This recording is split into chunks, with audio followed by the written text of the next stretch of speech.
Hello everyone, मैं शुभम आप सभी का मैथोलिक्स चैनल पे स्वागत करता हूं। और सीजीएल 2021 टीयर 1 के मैथ के सॉल्यूशंस कर रहे हैं। सारे पेपर हम डिस्कस करेंगे यहाँ। उनमें से 18 अप्रैल शिफ्ट 1 के क्वेश्चंस हम आज देखने वाले हैं। तो चलिए देखते हैं पहला क्वेश्चन क्या है हमारा। What is the amount of a sum of 32,000 at 20% per annum for 9 months compounded quarterly.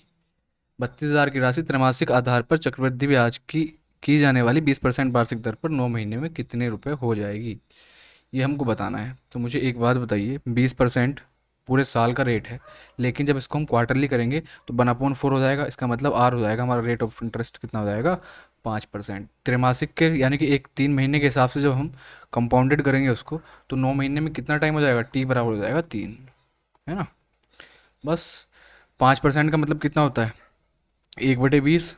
इसका मतलब 20 की पावर 3 से कितना हो जाएगा, 21 की पावर 3 हो जाएगा हमारा कोई भी प्रिंसिपल। तो 20 की पावर 3 कितना होता है, 8,000। 21 का क्यूब कितना होता है, 9,261। इस 8,000 की वैल्यू इसने हमको कितनी दे रखी है क्वेश्चन में, 32,000 दे रखी है। इसका मतलब 4 टाइम्स कर रखी है। इसका भी 4 टाइम कर दो, हमारा प्रिंसिपल आ जाएगा कितना, 4 × 4। एक ही ऑप्शन है इसके लास्ट में 4 है, बाकी आगे को लिख के देख लो। 4×6 = 24, 2 कैरी हो गए, 4×2 = 8 और 2 × 10, 4×9 = 36 और 1 37। तो 37,044 क्या हो जाएगा, अमाउंट हो जाएगा किसका, जब 32,000 रुपये का। ठीक है, आई होप क्वेश्चन क्लियर होगा, आसान क्वेश्चन था। और इतना क्यूब तो आपको याद होगा ही होगा, नहीं याद है 21 का स्क्वायर याद होगा 441, है ना, 441। उसमें 21 से मल्टीप्लाई कर लेना तो भी यहीं पे पहुंच जाओगे। दो मीनारों पी और क्यू के पाद के ठीक बीच से उनके शीर्षों का उन्नयन कोण क्रमशः 45 डिग्री और 60 डिग्री है। पी और क्यू की ऊंचाइयों का अनुपात बताओ। ये कोई पी है टावर, मीनार, ये एक क्यू है, ठीक है। और इनके हम आपस में इनके जो फुट हैं उनको मिला दें, तो इनके बीचों बीच पॉइंट से, बीचों बीच पॉइंट है यहाँ से एंगल ऑफ एलिवेशंस कितने कितने, ये देखिए बीच का इनका मिड पॉइंट है बीच का ना। तो इसका कितना है 45 डिग्री और इसका कितना है 60 डिग्री। ये कौन सी है, पी मीनार, ये कौन सी है, क्यू मीनार। अब पूछ रहा है कि पी और क्यू की हाइट का रेशो बताओ। एक बार बताओ, जब इस वाले ट्राइंगल में हम इस वाले में 10 45 लगाएंगे तो 1:1 का रेशो हो जाएगा, ठीक। ये 1 है तो ये भी 1 होगा। और 10 60 जब हम लगाएंगे तो √3/1 होगा, इसका मतलब ये √3 हो जाएगा। तो बस आ गया 1:, कितना, ये हाइट होगी पी वाली 1 और क्यू वाली कितनी होगी, √3। तो 1:√3 का रेशो हो गया हमारा। क्वेश्चन खत्म, आगे चलते हैं। निम्न आकृति में पी और क्यू दो वृत्तों के केंद्र हैं। तो पी ये क्या है हमारा, और ये क्यू हमारे क्या है, सेंटर हैं इन दो सर्कल के, ठीक है। वृत्त बिंदु ए और बी पर प्रतिच्छेद करते हैं, ए और बी पर प्रतिच्छेद करते हैं। 2 पॉइंट कौन से हो गए, प्रतिच्छेद पॉइंट हो गए इनके, इंटरसेक्टिंग पॉइंट हो गए दोनों सर्कल के। पी ए को दोनों ओर आगे बढ़ाने पर वृत्तों पर सी और डी पे मिलती हैं। अगर इसने कहा है हमसे कि सी पी भी कितना है, 100 डिग्री है, ये हमको 100 डिग्री दे रखा है। तो क्या पूछ रहा है, एक्स की वैल्यू बताओ, एक्स की वैल्यू कितनी होगी। अब एक्स की वैल्यू निकालनी है हमको, तो मुझे एक बात बताइए, अगर इसको हम ए और बी को आपस में मिला लें, ठीक, ए और बी को आपस में मिला लें तो पी ए बराबर पी बी हो जाएगा। दोनों क्या है, क्या है दोनों, रेडियस है, ठीक। तो ये कितने कितने हो जाएंगे, 50 50 हो जाएंगे। इनका एक्सटीरियर एंगल कितना बन रहा है, 100, तो ये कितने हो जाएंगे, 50 50 हो जाएंगे। और ये कितना है हमारा, 80 है, ओके। अच्छा मैं इसकी बात करूँ तो ये कितना हो जाएगा, ये 130 हो जाएगा नहीं हो जाएगा, ठीक है। अब एक साइक्लिक क्वाड्रिलेटरल अच्छे से आपको समझाऊँ, एक्स की वैल्यू यहाँ से हम डायरेक्ट भी निकाल सकते हैं, लेकिन आपको जो अच्छे से समझ में आ जाए मैं वो बताता हूँ। हम क्या है, एक साइक्लिक क्वाड्रिलेटरल बना दिया हमने बड़े वाले ट्राइंगल उस पर सर्कल पे। ये 130 है तो ये वाले सामने वाला एंगल कितना हो जाएगा, 50 डिग्री हो जाएगा। ये 50 है तो सेंटर पे कितना बनाएगा, ये डबल, सेम आर्क में होने के कारण सेंटर पे अपना डबल एंगल बनाएगा। तो एक्स की वैल्यू कितनी हो जाएगी, 100 डिग्री हो जाएगी। इस क्वेश्चन का आंसर क्या हो जाएगा, 100 डिग्री हो जाएगा। एक बार फिर से समझ लीजिए, अच्छा क्वेश्चन है। ये हमको कितना मिल गया था, 130 मिल गया था, दोनों रेडियस थे तो 50 50 के एंगल हो गए। ये 130 मिल गया था। अब हमको पता है कि अगर हम इसका एक क्या कर लें, साइक्लिक क्वाड्रिलेटरल बना लें, क्या बना लें, साइक्लिक क्वाड्रिलेटरल बना लें, तो सामने वाले दोनों एंगल साइक्लिक क्वाड्रिलेटरल में 180 होते हैं। ये 130 तो ये कितना हो जाएगा, 50। और सेम आर्क में बना हुआ एंगल ये है, और सेम ये अपने सेंटर पे कितना अपने डबल बनाएगा, अपना डबल बनाएगा तो कितना, 50 का दुगुना कितना होता है, 100 डिग्री होता है। एक्स की वैल्यू कितनी हो जाएगी, 100 हो जाएगी। नेक्स्ट क्वेश्चन देखिए। X square plus one upon x square की वैल्यू 23 दे रखी है इसने, और x cube plus one upon x cube की बोल रहा है। तो इसमें अगर हम दोनों साइड दो दो जोड़ दें, x square plus one upon x square plus 2 कर दें, और उधर 23 और 2 25 कर दें, तो इधर हमको पता है X plus one upon x कितना आ जाएगा, 5 आ जाएगा। अब यहाँ से आपको दो प्रॉपर्टी डायरेक्ट याद रखनी है। डायरेक्ट क्या, यहाँ से आप x cube plus one upon x cube तो आसानी से निकाल लोगे, कोई प्रॉब्लम नहीं है। के क्यूब माइनस 3 के यानी कि 5 का क्यूब माइनस 3 इंटू 5 लगा दोगे तो कितना आ जाएगा, 110 आ जाएगा। कोई बड़ी बात नहीं है, इसमें कुछ भी बड़ी बात नहीं है, इसको आराम से कर सकते हो। लेकिन जैसे ही आपसे अगर ये पूछ ले एक्स की 5 प्लस वन अपॉन एक्स की 5 बताओ, तब आपको एक एक्स स्क्वायर वाला कंपोनेंट निकालना पड़ेगा, एक ये होगा, इनकी मल्टीप्लाई करोगे, इसमें से x plus one upon minus करोगे। इसलिए आपको बस छोटी सी चीज़ ही दिमाग में होनी चाहिए कि x plus one upon x अगर हमको 5 दे रखा है, तो x cube plus one upon x cube तो कितना होता है हमारा, 110 होता है। और एक्स की 5 प्लस वन अपॉन एक्स की 5 कितना होता है, 25 होता है। ये क्वेश्चन ऑलरेडी पूछा जा चुका है कई बार, इसलिए मैं आपको बता रहा हूँ कि ये चीज़ आप नोट कर लेना कि x plus one upon x 5 दे रखा हो, तो x cube plus one upon x cube पूछता है तो आपको डायरेक्ट देख के क्वेश्चन में 110 लगा देना है। और एक्स की 5 प्लस वन अपॉन एक्स की 5 अगर पूछ लेता है तो आपको क्या लगा देना है, 2525 इसका आंसर लगा देना है। ओके, आगे चलते हैं।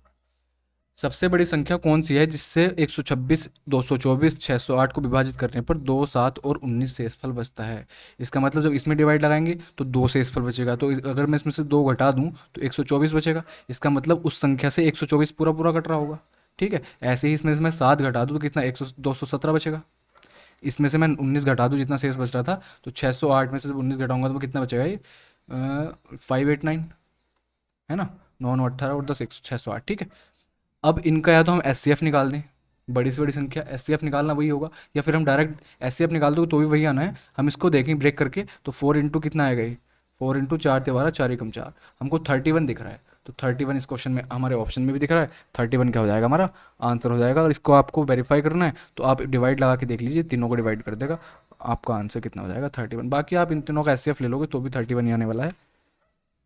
बट हमने एक एक ही अपने जो हमारे पास वैल्यू थी उससे ही हमने चेक करके देखा कि एस सी एफ है तो इसमें भी होगा, तो 31 इंटू 4 में ब्रेक हो गया। इसका मतलब 31 क्या हो जाएगा, इनका एस सी एफ हो जाएगा। 10 सेंटीमीटर भुजाव वाले एक घन है ये भुजाव नहीं, भुजाव है। भुजाव वाले एक घन के प्रत्येक फलक से 4 सेंटीमीटर व्यास का एक अर्धगोलाकार गड्ढा काटा जाता है। शेष ठोस का पृष्ठीय क्षेत्रफल कितना होगा, find the surface area of remaining solid. देखिए पहले हम एक क्यूब बना लेते हैं, एक हम क्या बनाते हैं, क्यूब बना लेते हैं। ठीक है,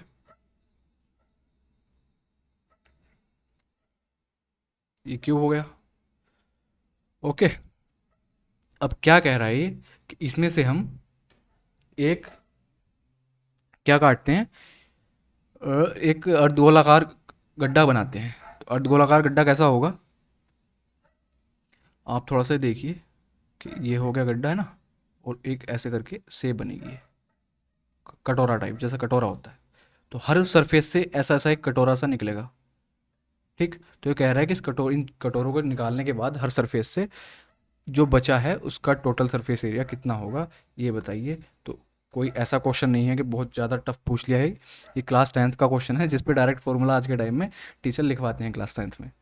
ठीक है, तो मुझे एक बात बताइए, 6 के 6 फलकों को अगर हम देखें, इसका टोटल सरफेस एरिया कितना होता है क्यूब का, 6 इंटू साइड स्क्वायर, साइड को ए मान लें तो 6a² हो गया।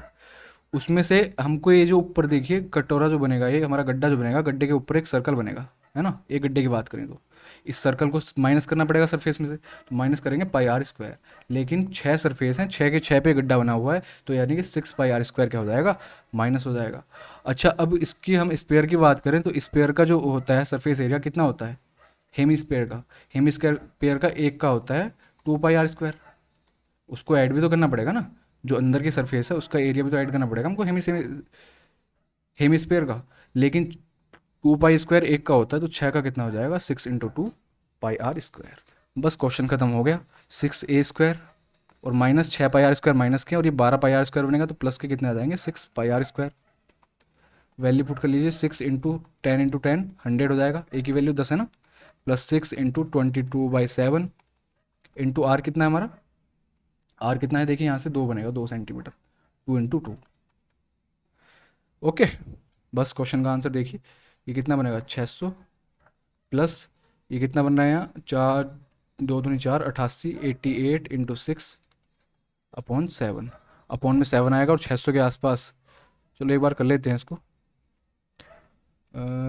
इसको अगर मैं देखूं कितनी बार कटेगा, 11 सत्ते 77 होते हैं, तेरह 14 सत्ते 98, सॉरी 12 सत्ते 84, तो 12 पॉइंट समथिंग आएगा यार। 12 छंग कितने होते हैं, 12 पंजे 60, 12 छंग 72। तो इसका मतलब 600 प्लस 72 के आसपास एक ही ऑप्शन बन रहा है हमारा, 675, 3/7 इतना ही ये होने वाला है।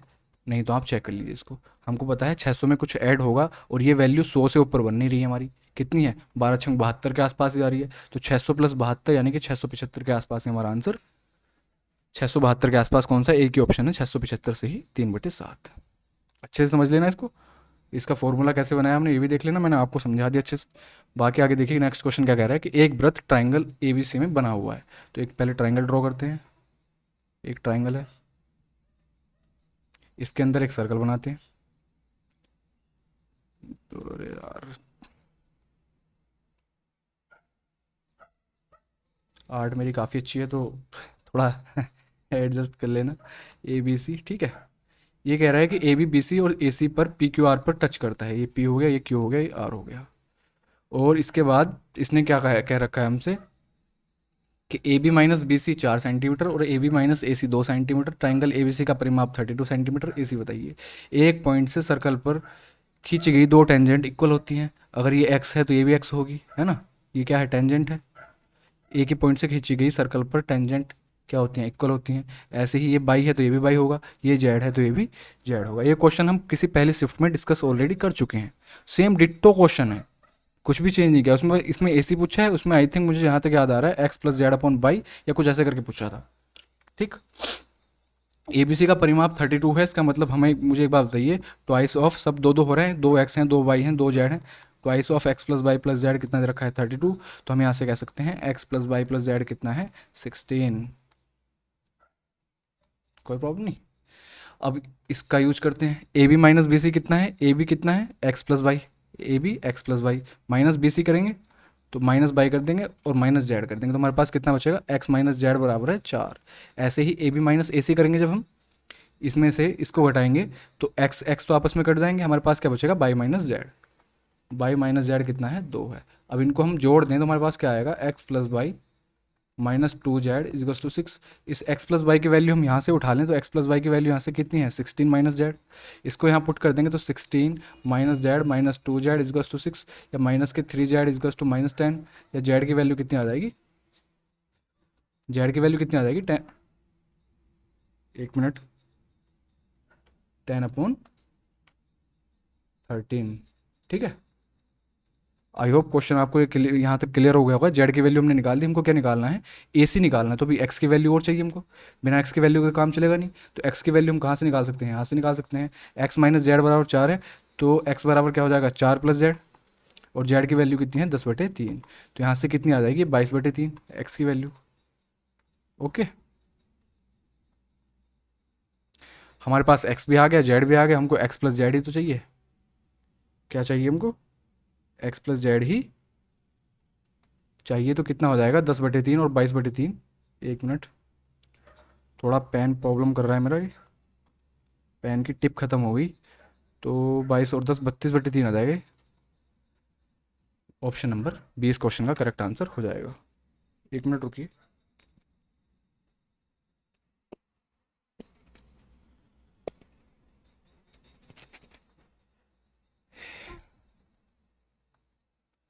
ए की वैल्यू कितनी दे रखी है, 60 दे रखी है।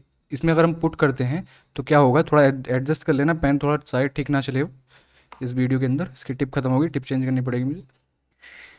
तो 8 कॉस ए की वैल्यू कितनी होती है, 1/2।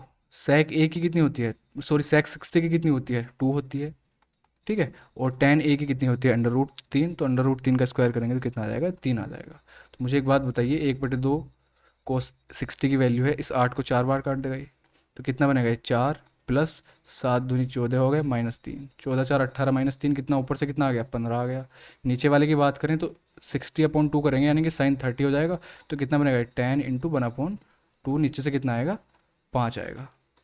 तो 5 दिया 15। तो इस क्वेश्चन का कितना हो जाएगा आंसर हमारा, 3 हो जाएगा। ऑप्शन इसमें दे ही नहीं रखे, लेकिन आंसर इसका ये हो जाएगा, 5 या 15। तो आप इसको कर लेना, ठीक है। अब इसका हम देखें तो कितना है, ये sec square alpha plus tan square alpha की वैल्यू इसने कितनी रखी है हमको, 3.5 दे रखी है। और कोस अल्फा प्लस साइन अल्फा की वैल्यू पूछ रहा है। तो मुझे एक बात बताइए, अगर मैं सेक स्क्वायर अल्फा को क्या लिख दूँ, sec square alpha minus tan square alpha is to कितना होता है, 1 होता है। तो सेक स्क्वायर अल्फा बराबर 1 प्लस टेन स्क्वायर होता है। तो 1 plus tan square alpha plus tan square alpha बराबर कितना हो जाएगा, 7/2।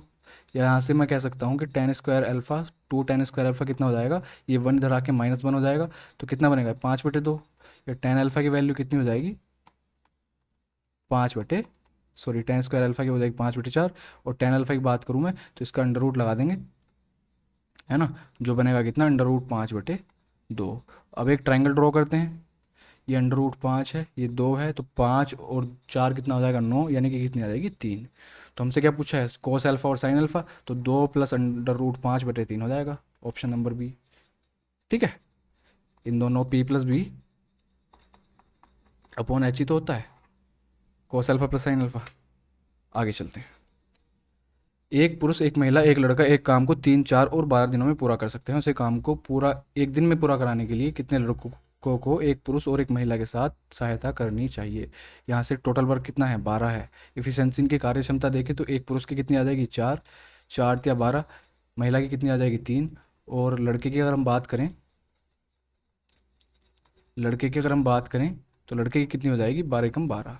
इफिशिएंसी तीनों की आ गई, पुरुष की, महिला की और एक लड़के की। अब मुझे एक बात बताइए, काम टोटल है 12, 4 और 3 7, पुरुष और महिला एक एक हैं, तो एक दिन में 7 काम कर लेंगे।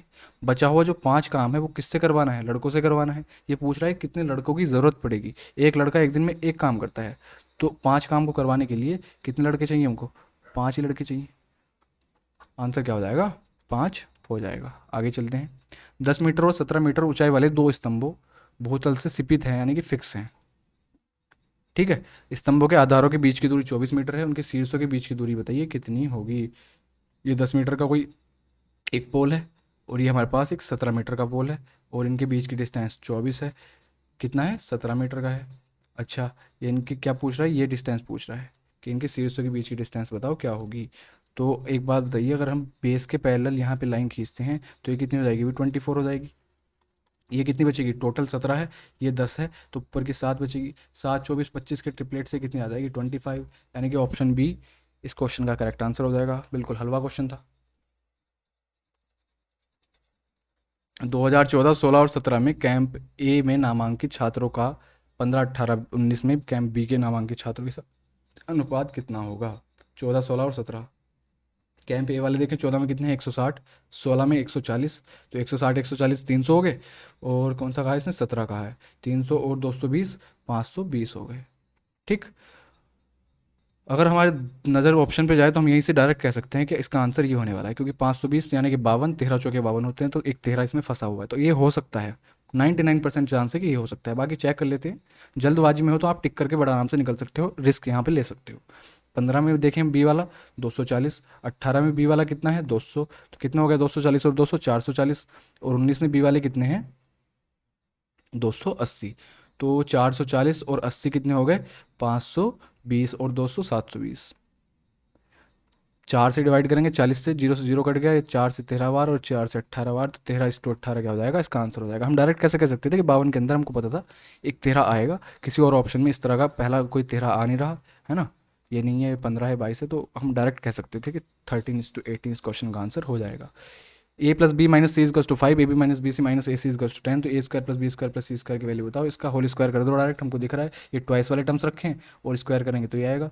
तो 25 माइनस 25, 25, 25 माइनस 20, 5 आंसर आएगा इसका। इसका स्क्वायर कीजिए, A square plus B square plus C square कितना हो जाएगा, प्लस 2ab माइनस 2bc और माइनस 2ca बराबर कितना 25।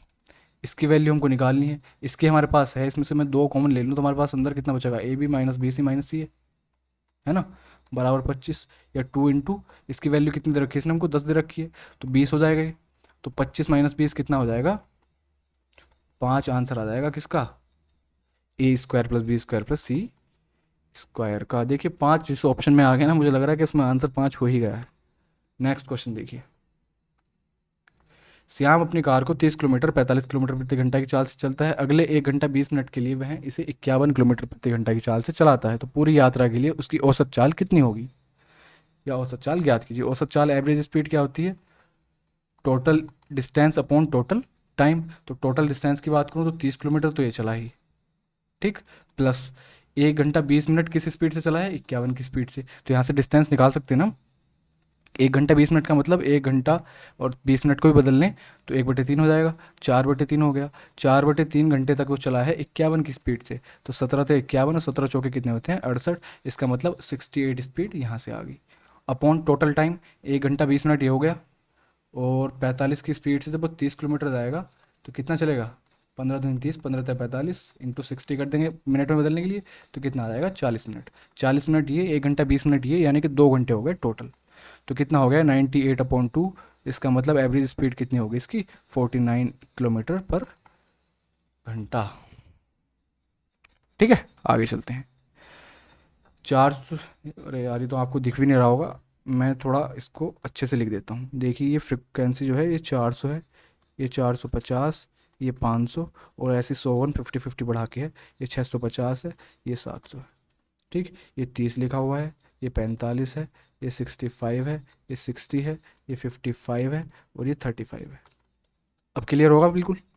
इसने कहा है कि 450 से कम दैनिक मजदूरी वाले श्रमिकों की कुल संख्या 650 और उससे अधिक वाले श्रमिकों की कुल संख्या के बीच का अंतर कितना है। तो 450 से कम वाले कितने हैं, 30 हैं, और 650 से अधिक वाले कितने हैं, 35 है। दोनों का गैप कितना हो गया, 5। देखिए बिल्कुल कितना हलवा क्वेश्चन। एक दुकानदार किसी वस्तु को अंकित मूल्य पर 28% की छूट देता है और फिर भी 30% का लाभ कमाता है। यदि उसे वस्तु की बिक्री पर 39.90 का लाभ होता है तो वस्तु का अंकित मूल्य बताओ। डिट्टो क्वेश्चन हमने इससे पहली वाली शिफ्ट यानी कि 13 तारीख की थर्ड शिफ्ट जो की थी उसमें हमने क्वेश्चन किया था डिट्टो। बस यहाँ पे मुझे जितना याद आ रहा है वो 30.90 था। ठीक, तो क्वेश्चन देखिए किस तरीके से रिपीट हो रहे हैं, पर करते हैं इसको। 28% का प्रॉफिट छूट देने के बाद 30% का लाभ, तो सीपी और एमआरपी का रेशियो कितना हो जाएगा, 28% की छूट का मतलब 72, और 30% का लाभ का मतलब 130। ओके, अब इसने एक बात बताइए, 30% का लाभ हो रहा है तो सीपी तो हम आराम से निकाल सकते हैं कि 30% की वैल्यू इसने हमको दे रखी है कितनी, 39.90। तो यहाँ से 100% की वैल्यू अगर हम देखें तो 100% की वैल्यू कितनी आ जाएगी, 1330। ठीक है, एक की वैल्यू 2 जीरो लगाएंगे तो यहाँ से कितनी आ जाएगी, 100, सॉरी ये 10 की आएगी ना, यहाँ से एक जीरो और लगा देंगे इसके आगे तो यहाँ से एक डेसिमल इधर से रख जाएगा, 133 आ जाएगी। इसका मतलब सीपी कितना हो गया, सीपी हो गया हमारा 133। देखिए पेन मेरा थोड़ा प्रॉब्लम कर रहा है तो आप मैनेज कर लेना इसको। तो 72 की वैल्यू कितनी है, 133 है, 130 की वैल्यू हमको निकालनी है। तो 133 72 की वैल्यू है और 130 की हमको निकालनी है। इसको सॉल्व कर लेंगे तो हमारा आंसर आ जाएगा। करते हैं सॉल्व इसको। इसकी मल्टीप्लाई इसके साथ करेंगे तो इसको अगर मैं 3 को 0 भी मानूँ तो 130 इंटू 130 कितना होगा, 13 13 169 होता है, हमको क्यों पता है। ठीक है, इसको 72 से डिवाइड लगाएंगे, और 72 का अगर मैं डबल भी करूँगा तो भी 1440 होता है। इसका मतलब दुगने से भी ज़्यादा आने वाला है, 200 से भी ज़्यादा आने वाला है आंसर। तो 200 से ज़्यादा एक ही ऑप्शन है, वो है 240।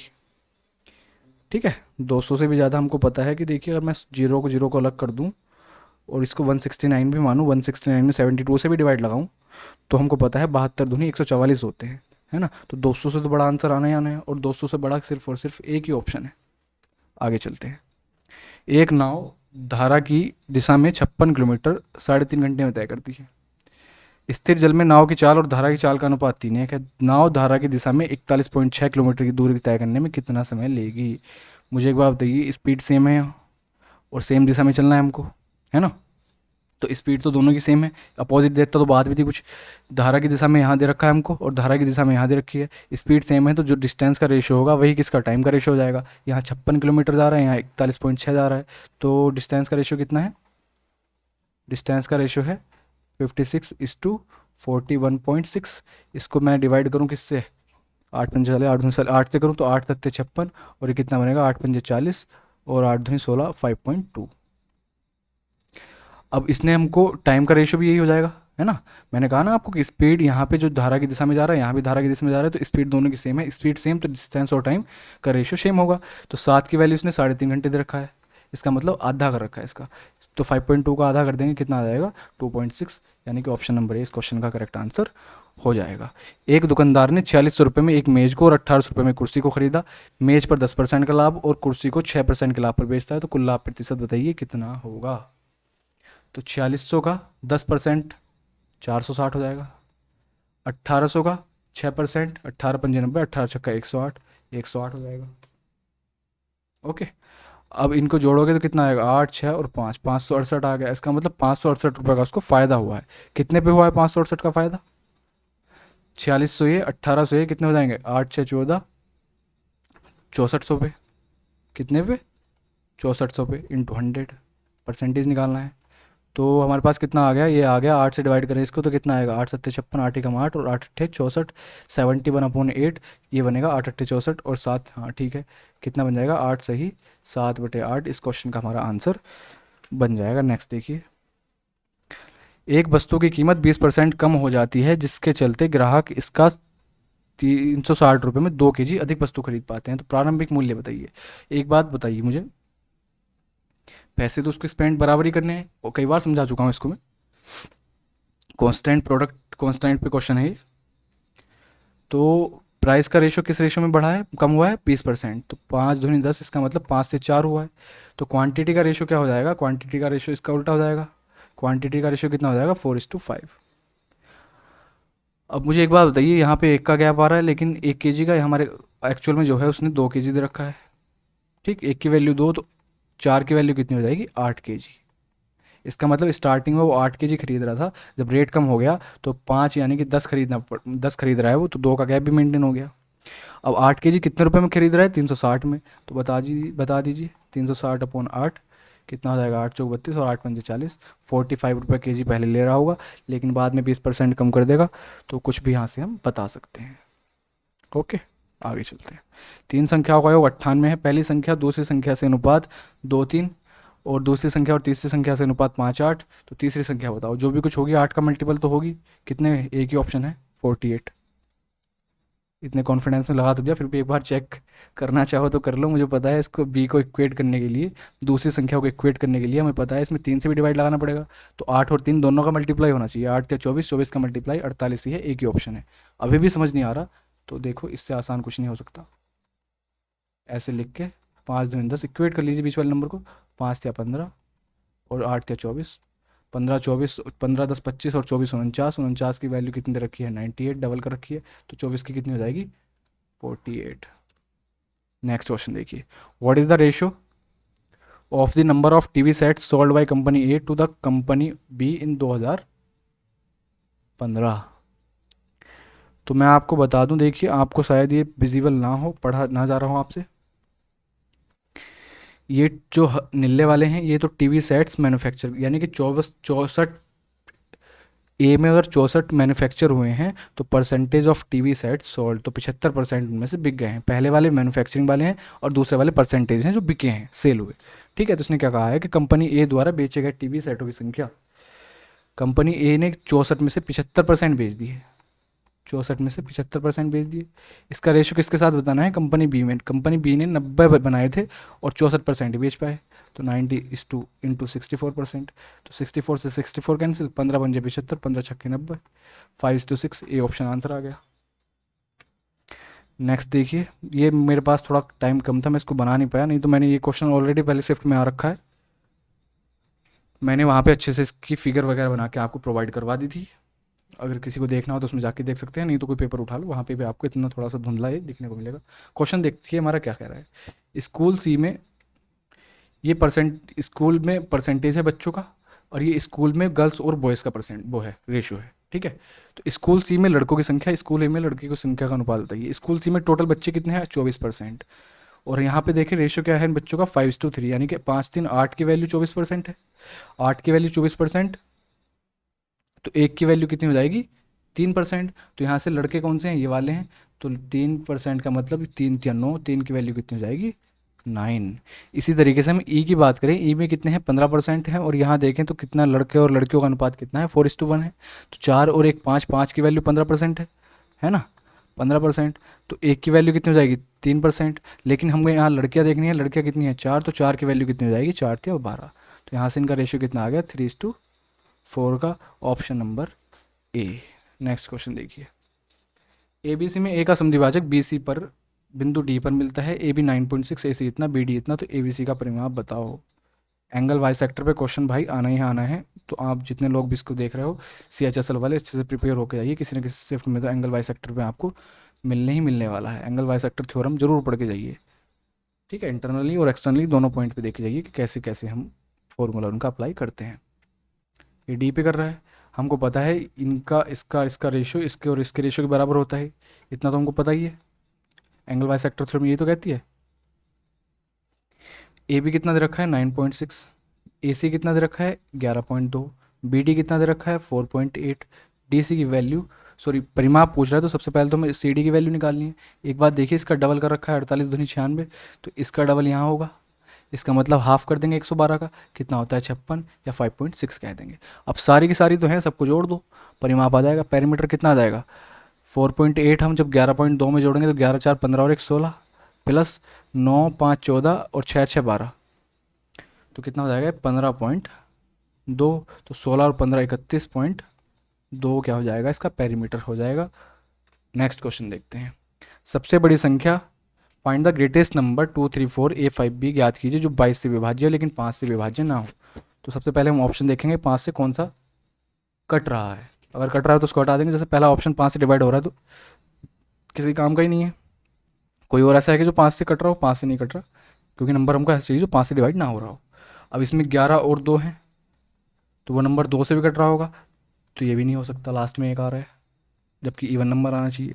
दो ऑप्शन बचे, इन दो ऑप्शन को हम 11 की डिविजिबिलिटी चेक कर लेते हैं, 11 से कौन सा नंबर डिवाइड हो रहा है।